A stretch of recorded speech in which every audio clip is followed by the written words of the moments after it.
Now, the greatest radio shows of all time. Suspense. The Shadow Node. Washington calling David Harding, Counter Spy. Classic radio theater. The Great Gildersleeve. Fibber McGee and Molly. Dragnet. Gunsmoke. The Lone Ranger. Now, step back into a time machine with your host, Wyatt Cox. Good evening, friends of the Inner Sanctum. We head out west, in fact to western Kansas to be precise. An episode of Gunsmoke, starring William Conrad as Marshal Matt Dillon. This episode is entitled Friends Payoff, and it was originally broadcast on July 12th, 1959.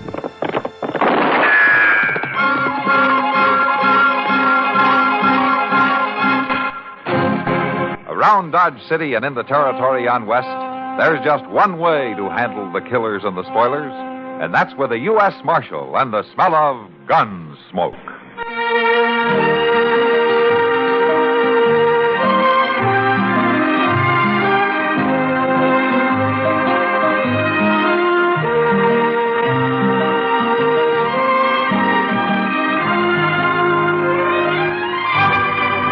Gunsmoke, starring William Conrad. The story of the violence that moved west with young America. And the story of a man who moved with it. I'm that man. Matt Dillon, United States Marshal.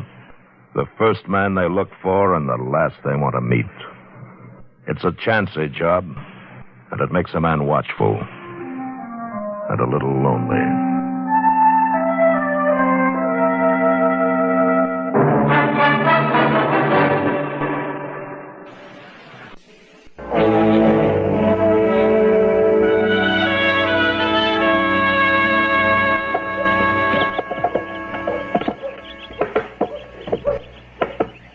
Break his neck.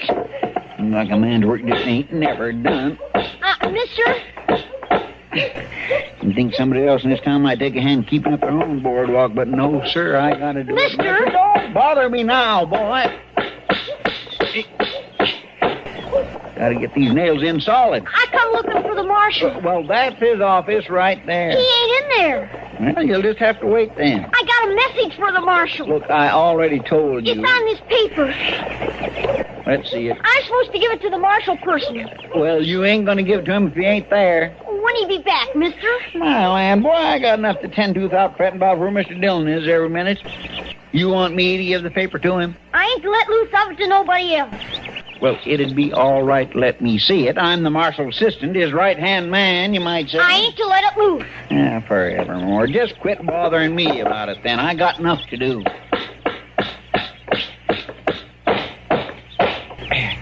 You're quite a handyman, aren't you, Chester? Well, Mr. Dillon, this board just had to be fixed before somebody broke his... Oh, this boy's been looking for you. I got this paper. It's for the marshal. He wouldn't let me so much as look at it. I can't make nothing out of it. Never mind, Chester. You can give it to me, son. I'm the marshal. Oh, here. Thank you. Hey, boy. Hey, wait a minute. I ain't just supposed to give it to the marshal, that's all. Just give it to the marshal. Look at him go, Mr. Dillon. You want me to go after him? No, never mind, Chester. Let him go. All right.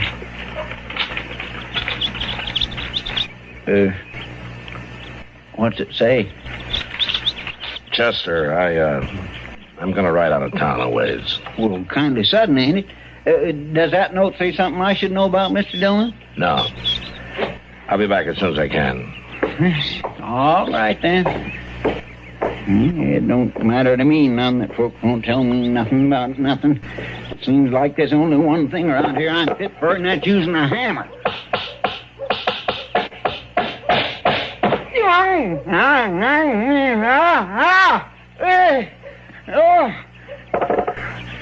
Doc!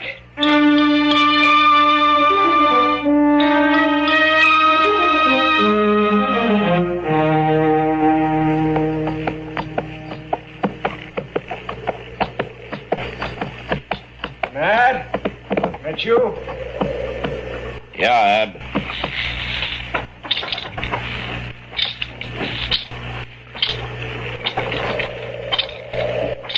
Yeah, I knowed you'd come. The boy brought me the message. You hurt bad? Bad enough. In the back. Here, let me take a look at it.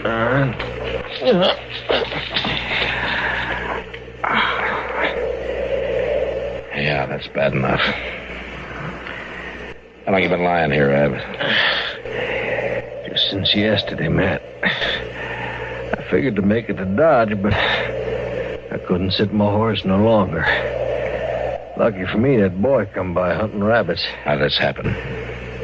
On the trail up from Texas. 2-3 days. Ambush, Matt. Stinking ambush. You know who did it? Kind of hard seeing who shoots you in the back. Yeah. Matt, Yeah, Ab. I ain't gonna make it without help. You got help. You'll make it. I'm gonna get you to Doc.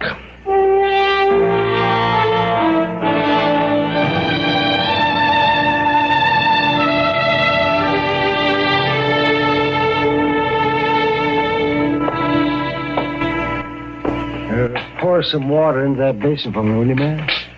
I want to wash my hands. Yeah, sure, Doc. Thank you. How about Ab, Doc? Is he gonna make it? Well, I don't know, Matt. He's badly hurt. There's no question about that. Getting the bullet out will help, won't it? Oh, yes, it'll help all right. At least he wouldn't have had a chance with it still in there, but he's weak. He's weak. He's lost a lot of blood. Yeah. He must have been shot 2 or 3 days ago, at least. Yes, that's right. But he's built like a horse. It wouldn't have lasted this long. No, we'll just have to wait and see. Matt? Matt? Yeah, Ab. What's my chances? You're doing fine, Ab. Matt, don't fool with me. You knowed me too long. Am I gonna make it? Well, Doc says you got a chance. I got to stay hid, Matt. Who's after you, Ab? I can't talk. But he'll come looking, though, huh? Just as long as I'm breathing, I got to stay hid, Matt. All right, Ab.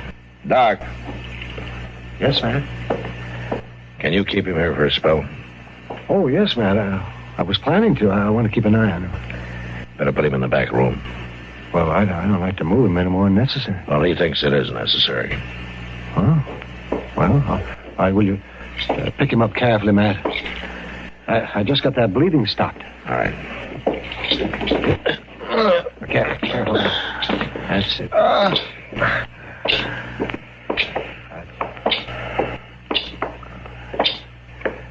You'll be out of sight in here, Ab. Yeah. That's it. Now, just lower him gently, Matt. Just gently.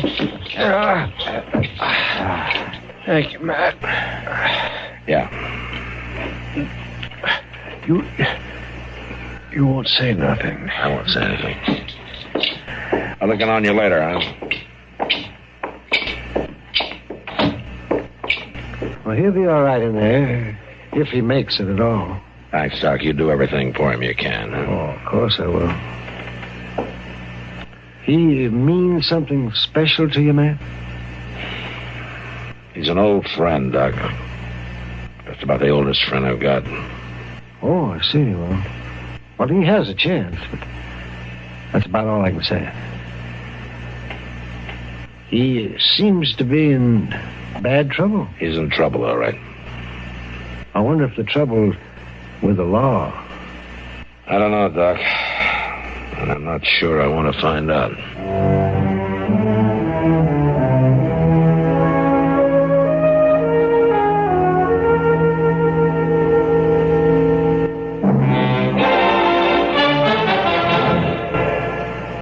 July 12th, 1959, Gunsmoke on Classic Radio Theater with Wyatt Cox. You're listening to Classic Radio Theater with me, Wyatt Cox. Now more of Gunsmoke and Friends Payoff from July 12th, 1959.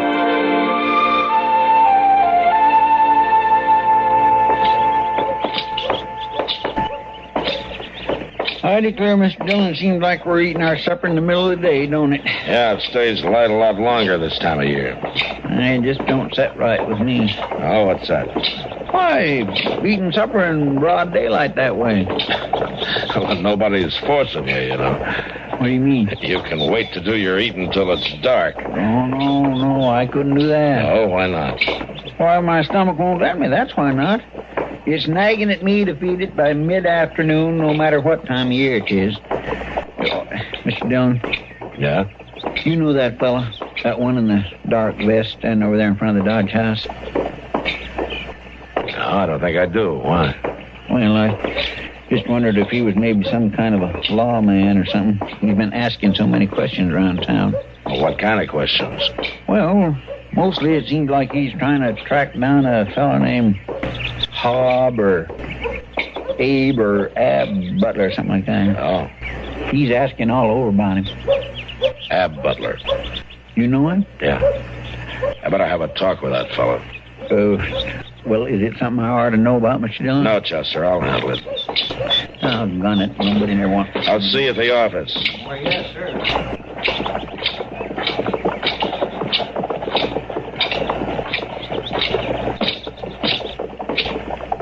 Afternoon. I'm Matt Dillon. That badge mean you're the marshal? Yeah, I'm the marshal. Who are you? Well, now, Marshal, my name's Joe Leeds. I hear you've been asking a lot of questions. Word sure gets around, don't it? You looking for Ab Butler? You sound mighty interested. You know him? It's my job to be interested. I ain't in the habit of asking help from the law, Marshal. What do you want him for? Well, like I said, it ain't no concern of the law. It might be. What do you want him for? Why, it's a personal matter. Just a personal matter. No need for you to interest yourself. Sometimes these personal matters interest me very much. I'll tell you something, Marshal. This ain't going to be none of your business one way or the other. When I find Ab Butler, and I will find him, it'll be strictly between him and me. That's all. And it won't last long, neither. I'm going to tell you something. You can make it my business in an awful hurry, Leeds, and I'll be around just in case you do. Well, now, I sure do admire a man who cottons to his job the way you do. But I'm going to tend to this. I'm going to find Ab Butler, and I'm going to tend to it. And there won't be nothing for you to do at all. I wouldn't count on that.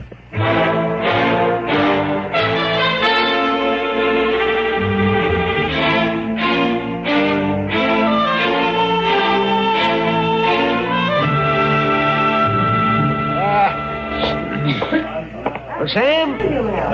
Just a short bit. I got to get back to the office. Sure thing, Doc. Oh, I tell you, Sam, I sometimes think beer will be as important to civilizing the West as anything. Yeah. Thank you. Goes down good, don't it, Doc? It goes down good, and it doesn't heat up a man like whiskey does. It gives him a little time to think while he's drinking it. And it's about as good a remedy for dust in the throat as I know of. Well, you sound like you're making a speech, Doc. He was going on about how good the beer is. No, wait a minute. Wait a minute, Sam. I didn't say this beer. I was talking about beer in general. Oh, come now, Doc. This beer's not so bad. Oh, no, but it could be a lot cooler. What couldn't? Well, I guess you're right, Kitty. It's better than nothing. Thanks very much. Why did you come over to the table, Doc, and sit down? No, I can't, Kitty. Thank you, just the same. I got a very sick man up in the office. I don't want to leave him alone too long. Anybody I know? I don't think so, Kitty. No, I've never seen him before. What's the matter with him? He was shot in the back. And he's been in bad shape, real bad shape. So, yeah, well, I got to get back. I'll see you later, Kitty. Yeah, sure, Doc. I'll tell you one thing, Kitty. If I ever got me a bullet in the back or anywhere else, I'd sure want Doc around to dig it out for me. Yeah, Sam. He's an awful good doctor. He's more than that. Yeah, he sure is. Yeah. Taking such close care of a fellow he never even saw before. Staying up there in his office with him in all this heat. You know, I bet he doesn't get paid a cent. Doc's a fine man, all right. Another drink, mister? No more. Here. Oh, thanks. Where's the Doc's office? Why, it's right down at the end of the street, mister, and up some side stairs. There's a sign hanging there. Thanks. Hey, mister, you got some change coming? Well, I don't know what put him into such an all-fired hurry all of a sudden. He's been standing here drinking beer most of the morning. Funny he didn't ask Doc when he was standing right next to him. Yeah, it is funny. Hello, Kitty. Hello, Sam. Oh, hello, Marshal. Oh, Matt. You want a beer? Kitty, you know that fellow who just went out of here? Will you ever talk to him? No, Matt, I haven't. Something wrong? Well, I'm not sure. I know one thing, Marshal. Oh, what's that, Sam? He can't be feeling too good. He just asked me where the Doc's office was. And he seemed to be in an awful hurry to get there. What? And that's where he's headed right now? That's what it seemed like. He didn't even wait to pick up his change. I'll see you later. Matt?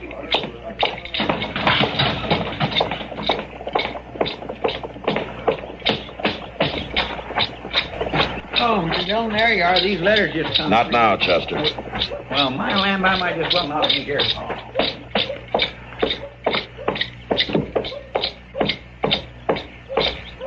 Leeds, stay where you are. I told you this was my affair, Marshal. Don't come after me. Come down those stairs, Leeds. You're not stopping me now.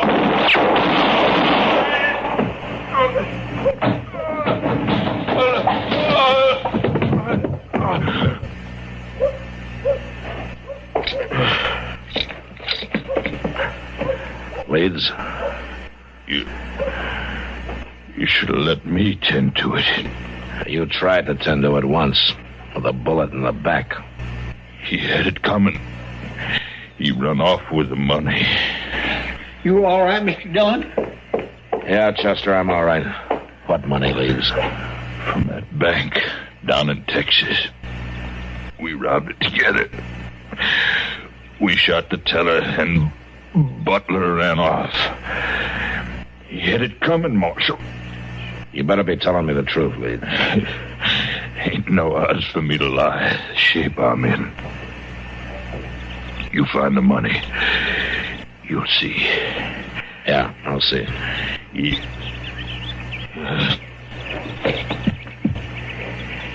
He's dead, Mr. Dillon. Yeah. You know what he was talking about? Yeah, Chester, I'm afraid I do.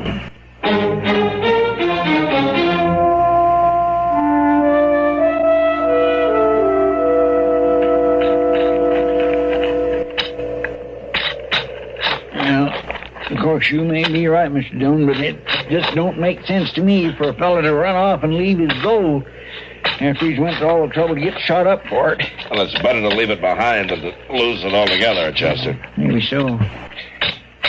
I swear I ain't turning up nothing but dirt, though. Let's try over there, Chester, under that tree, huh? All right. I thought you said Ab Butler was laying under this one when you rode out here and found him. Well, he was, but he could have dragged himself over.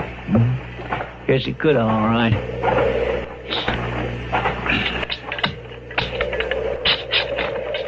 Sure is a sight of digging attached to the marshal's office, ain't they, Mr. Dillon? Yeah. Sure, I must have dug as many graves as an undertaker. Probably do a better job of it, too. Maybe that's what you're cut out for, Chester. How's that? Maybe you ought to be an undertaker. Oh, no, sir, Mr. Dillon. I admit I dig a nice, deep grave, but I ain't got no desire to make a career out of it, I'll tell you. Well, now. What is it? Well, there's something under here that don't belong to be here, Mr. Dillon. I can't quite make out what it is. Now, let me see. Yes, sir. There it is. It's saddlebag. Yeah, give him here. There you are.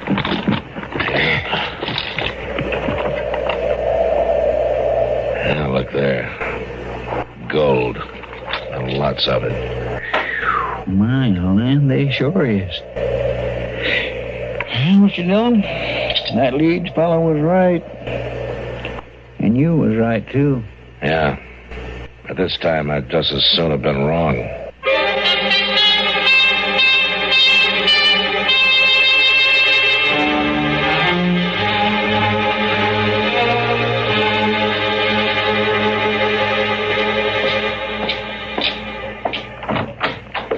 Oh, hello, Matt. Come in. Hello, Doc. And I finally got some good news for you. How's that so? Yes, I can tell you now, Matt. Ab's gonna make it all right. Well, that's fine. Yeah, but how long is he going to live? Gunsmoke, July 12th, 1959, here on Classic Radio Theater with Wyatt Cox. A conclusion next.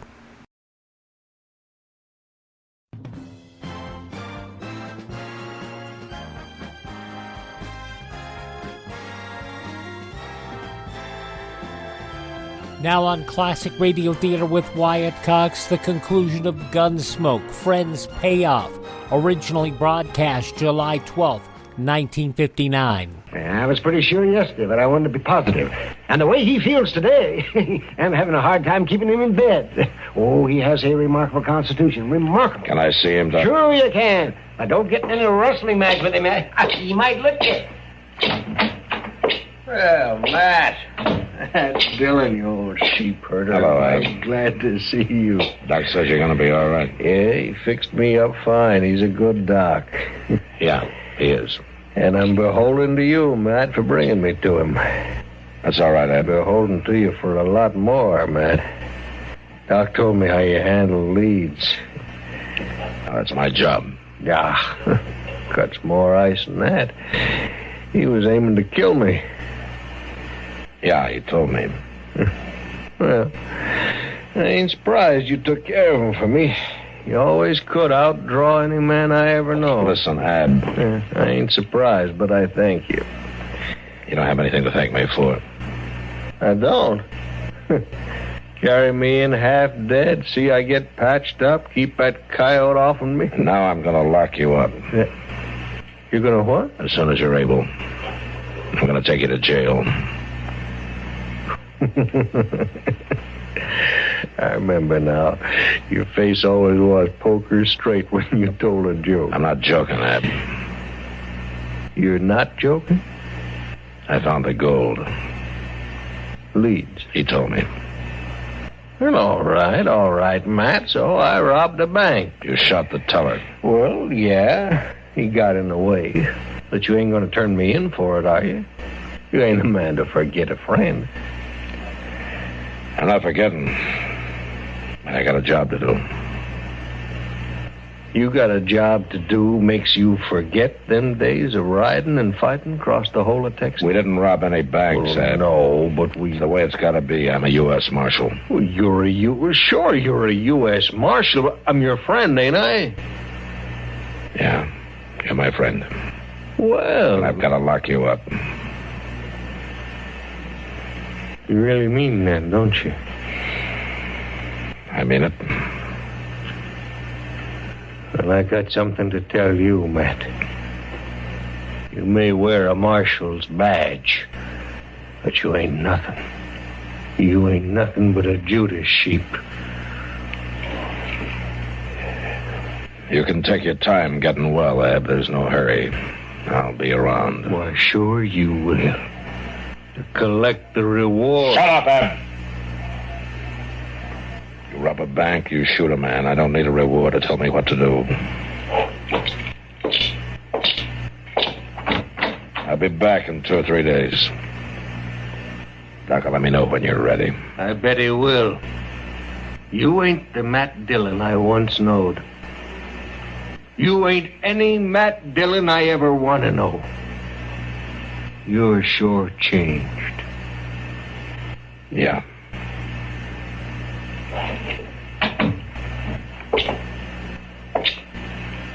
Was everything all right, man? I don't know, Doc. What's wrong? Well, sometimes you wonder just what friendship means and how binding loyalty should be. And you wonder just who that loyalty is to be given to. Well, I don't understand, man. Never mind, Doc. I'm going to go back to the office. Well, you want me to walk along with you? No, thanks, Doc. I think I'd just soon be alone.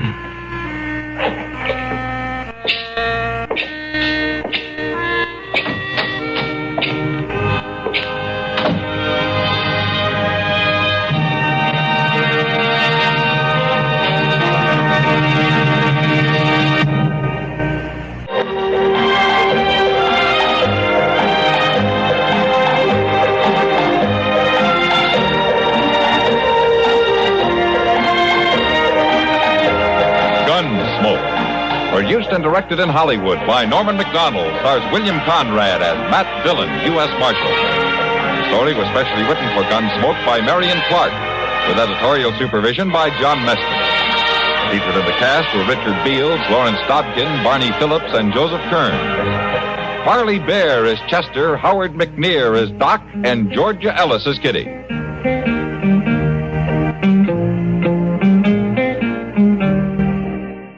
July 12th, 1959, Gunsmoke on Classic Radio Theater with Wyatt Cox. You ever make a change and then think, why didn't I do this years ago? Well, that's how people feel about switching to Medishare for their health care, especially now with inflation the way it is. People are very happy with the savings. Most families save about $500 a month when they switch.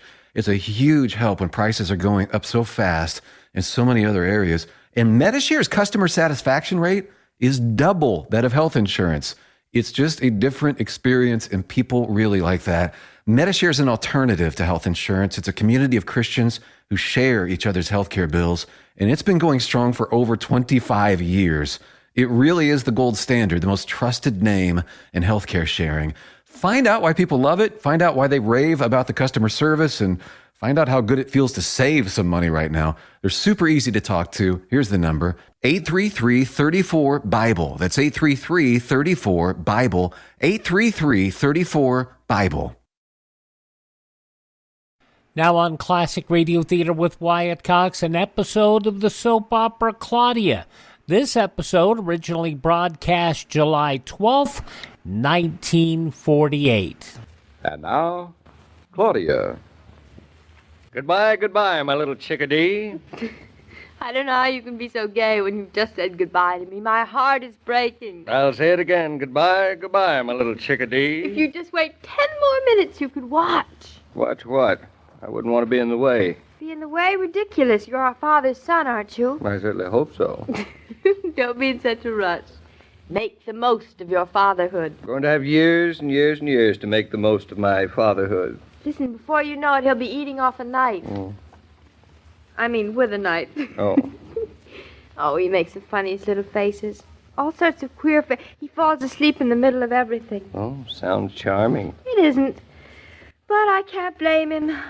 I don't see how he can stand the stuff we feed him. Condensed milk, glucose, and heaven knows what. Glucose? If I were he, I wouldn't touch it.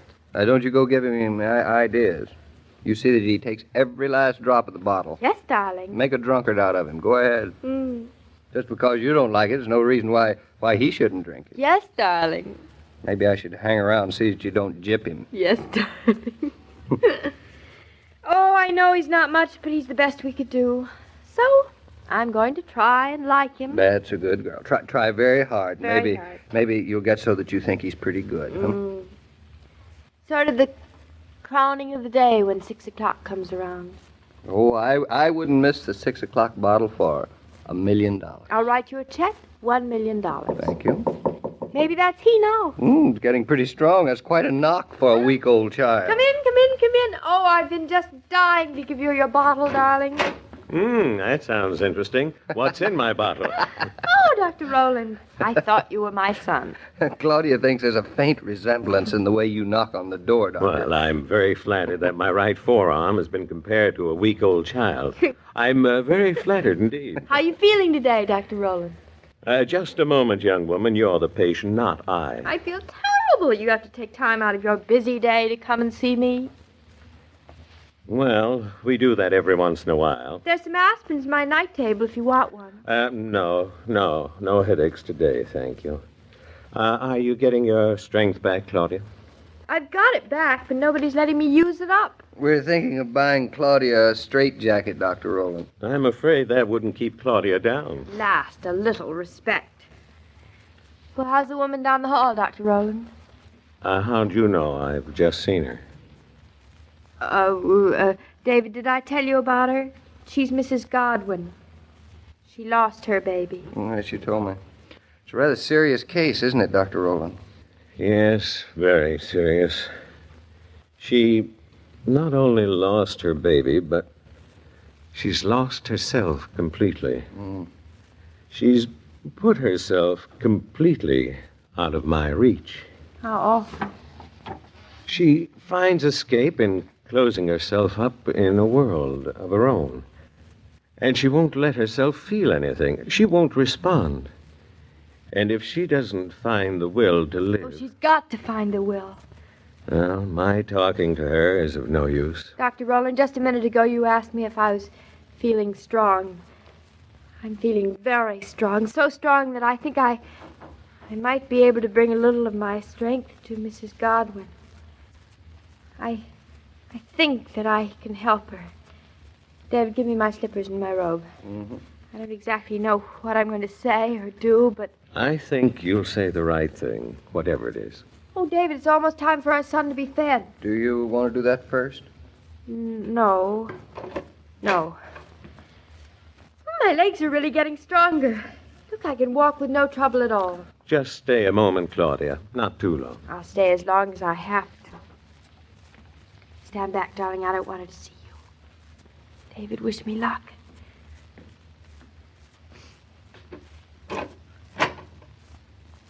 Yes. Oh, excuse me. I thought this was my room. That's all right. Oh, isn't this a lovely room? You can see the river from this window. Yes, you can. Would you mind if I looked out a little? It's such a beautiful view. No, go right ahead. It's been wasted on me. I don't pay much attention to it. It's as if the whole world was stretching out at your feet. Oh, I guess I better introduce myself. I'm Mrs. Norton. My room is right next to yours. There's a building between me and the river. There's always something between people and what they want. Have you been here long? A week? Oh, me too. Well, then you'll be going home soon. Yes, I'll be going home soon. I can't wait. Doesn't make much difference to me. Oh, I'll bet it makes a lot of difference to your husband. It's not important. Oh, you're wrong there. It's terribly important. Well, it must be, or what's the use of trying? What's the use of anything?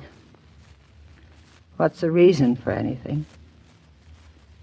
If babies live, it's only to find out there's no reason to it. None at all. You mustn't talk or even think like this. Of course there's a reason. What's the reason? I don't know, but I don't think we have to know. There's so much to life. There's so much love in it, even without babies. After all, before we had them, we loved and we lived, and we're going to for a lot longer. I don't feel any love. But that's not right. None of us are allowed to deprive those who love us of their privilege to be loved in return. It's our great responsibility. There are too many responsibilities. I feel too tired. Maybe you feel too sorry for yourself. I don't blame you. What's happened to you is terrible. I'm grateful it didn't happen to me, but if it had, I'd still have David, and I'd have to try to keep right on going, too. But why should it have happened to me? He could have been such a beautiful baby. I could have had a son now. But you didn't. Are you going to call it quits so easily? I'm tired. I'm sorry. Maybe I'd better go now. You can stay if you want to look at the river. No, I'd better go. It's time my son had his bottle. Your son had his bottle. Your son. May I come to see you again? Why not?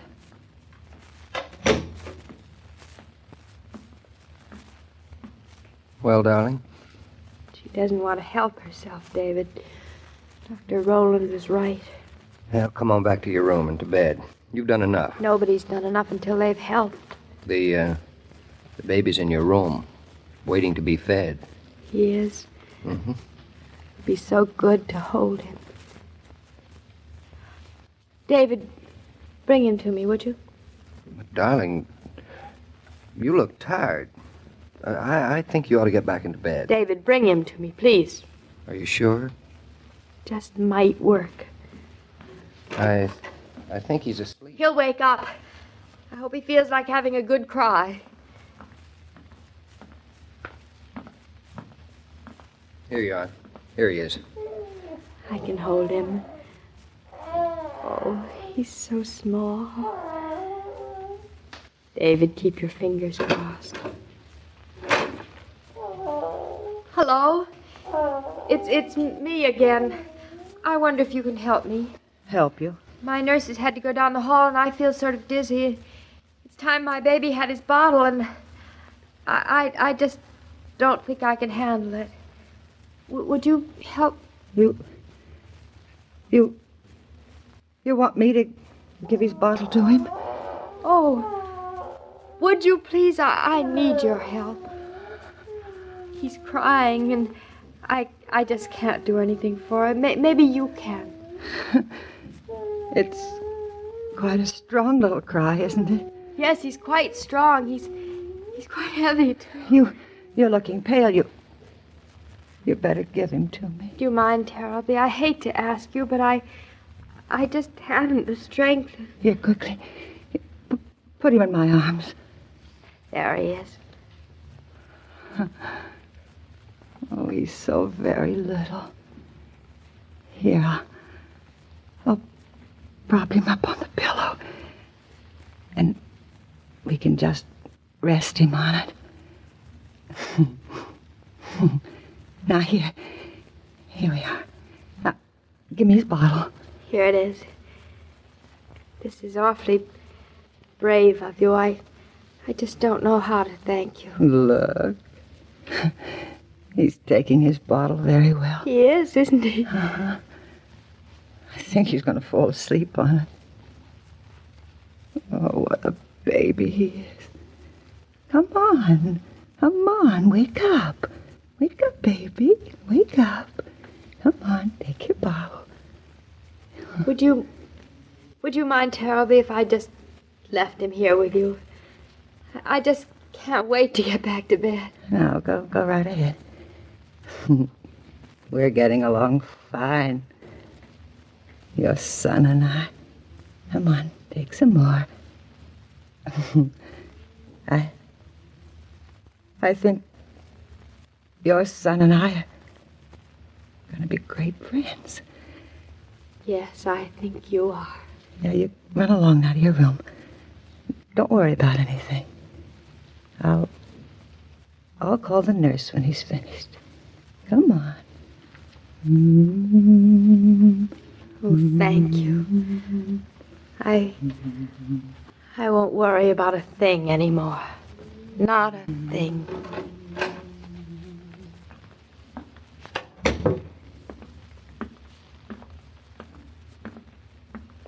Well, darling? Yes, darling. David, I guess babies can explain life maybe better than anybody else. Oh, it's amazing to think that little thing could explain anything. Do you think he's safe? He's safe. And so is she safe, too. Oh, David, I told you that his 6 o'clock bottle was the crowning of the day. And you wouldn't give it up for $1 million. What's $1 million? How much less work there is to housekeeping today than there was years ago. We're less formal. We make fewer demands in the way of hospitality. The popular hostess of today brings out a tray of ice-cold Coca-Cola, and her guests drink it from the bottle with pleasure. They like the fact that this delicious refreshment has cost their hostess no trouble. They enjoy the pause that refreshes. It makes them feel at home, which you'll agree is the first rule of gracious hospitality. Well, Mr. King, my hunch about Claudia was right. Indeed it was, Doctor. Yeah, she turned the trick. Mrs. Godwin didn't need a doctor. She needed what only a woman with Claudia's innate wisdom could give her. You know, it's a strange thing about Claudia, how quickly she's able to learn without experiencing first. It'll stand her in good stead. I think particularly tomorrow when Claudia hears for the first time the story of Fogarty Fagan. Fogarty Fagan. That's a familiar name. And a great name, too. A war hero, wasn't he? Well, I'll answer that question, but no others, Dr. Rowland. Yes, he was a war hero. But if you want to hear his story, drop in tomorrow. I certainly will. So long, Joe. Bye. Every day, Monday through Friday, Claudia comes to you transcribed with the best wishes of your friendly neighbor who bottles Coca-Cola. So listen again tomorrow at the same time. And now this is Joe King saying au revoir. Now, see, if that was a traditional soap opera, Claudia would have been the one to lose the baby. But in this episode, Claudia helps a woman who lost a baby get over some of the pain. Claudia, July 12th, 1959, here on Classic Radio Theater with Wyatt Cox. Please thank this radio station and support their advertisers. It is their kindness and courtesy that allows us to be with you each and every time we roll around here on your favorite radio station. And don't forget, if you miss a day, you do not have to miss a single show. You can not only hear our shows on demand at my webpage, which is classicradio.stream, you can also find a list of all the podcast apps that we know the show's available, so you can automate the downloading and just have it ready for you there on your computer or on your phone. You can also contact me there. You can learn more about building a classic radio collection of your own. You can also find all of our social media links at classicradio.stream. And if you like the show and you want to throw me a little bit, you can buy me a coffee. That's there at classicradio.stream. Thank you so much for tuning in, and tell all your friends the great radio shows are right here at this spot on the dial. Classic Radio Theater with Wyatt Cox on your favorite radio station.